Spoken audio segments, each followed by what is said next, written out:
Ngayong linggo ay pagdiriwang sa buong simbahang Katolika ang unang linggo ng Adbyento. Ito rin ang unang araw sa bagong taon na simbahan. Oo, tama. Sa simbahan, hindi January 1 ang bagong taon, kundi ang first Sunday of Advent. Ibig sabihin, ito ang simula ng liturgical year. At muli nating sisimulan ang paglalakbay sa kwento ng buhay ni Jesus mula sa kanyang kapanganakan hanggang sa kanyang muling pagkabuhay at sa kanyang pag-akyat sa langit. Ang panahon ng Adbyento, ang unang panahon sa ating liturgical year. Ang salitang Adbyento ay galing sa Latin na Adventus na nangangahulugang pagdating. Ito ang panahon ng paghahanda para sa pagdating ni Jesus sa Pasko at sa kanyang muling pagbabalik. Ang panahon ng Adbyento ay mayroong 4 na linggo at ito ay nahati sa 2 bahagi. Ang unang bahagi ay mula unang linggo ng Adbyento hanggang December 16. Ang tema ay ang paghihintay at paghahanda para sa pagdating ni Jesus sa katapusan ng panahon o ang tinatawag na Second Coming.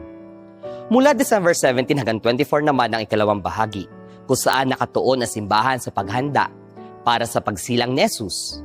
Makikita ang 2 bahaging ito sa tema ng mga pagbasa tuwing banal na misa.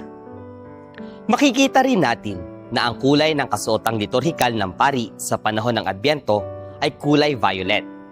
Ngunit sa ikatlong linggo, ang suot ng pari ay kulay rosas o pink bilang tanda ng kagalakan sa nalalapit na pagdating ng Panginoon. Tuwing panahon ng Adbyento, hindi inaawit ang papuri o gloria. Ang hindi pag-awit o pagbigkas nito ay upang ipakita ang paghahanda para sa nalalapit na Kapaskuhan. Ngunit sa mga araw ng kapistahan sa loob ng panahon ng Adbyento at sa simbang gabi, ang papuri o gloria ay inaawit. Ngayong unang linggo ng Adbyento ay babasbasan at sisindihan ang unang kandila sa koronang pang-Adbyento o ang Advent Wreath.